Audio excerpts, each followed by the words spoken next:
देखिए, my mother is no more but these people remain. इनका agenda अभी भी है। हमने ऑलरेडी एप्रीहेंशन फाइल किया हुआ है कि हमारे खिलाफ भी केसेस हो सकते हैं, बिकॉज जिस हिसाब से इन्होंने हमारे जिस पे मेरी माँ को इतना भरोसा था, मुझसे ज़्यादा जिसे अपने जान से ज़्यादा उन्होंने प्यार किया, जब उसको ये अपने फेवर में जो भी लालच दिखाया, क्या किया, आई हैव नो आइडिया। वो वही जानती है। She has to answer herself. खुद को जब वो आईने में देखेंगी वो जानेगी बेहतर, और जब भगवान के पास उनका मिलना होगा तो जवाब उनको वहाँ देना पड़ेगा।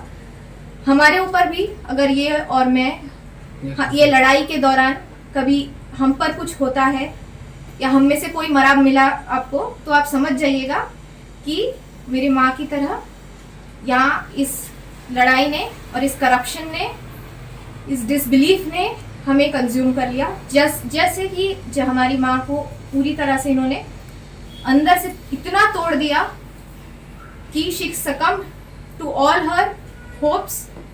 शी थॉट कि मर जाने से ही शायद उनको जस्टिस मिलेगा।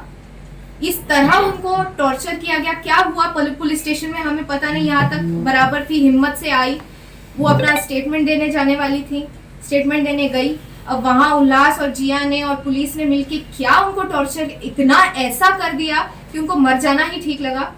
उनको मर जाना ठीक लगा तो हम में से तो हम दोनों तो उनके जैसे तो इस दुनिया में कोई नहीं है। हम अपने हिसाब से लड़ेंगे हमारी लड़ाई, उनकी तरह ही हमेशा कानून के दायरे में रहकर। लेकिन हमारे जो ओपोनेंट्स हैं उन्होंने कभी कानून का दायरा नहीं मांगा। तो हमें कुछ हो जाए तो ये भी आप ध्यान रखिए कि ये उन्हीं की जिम्मेदारी होगी।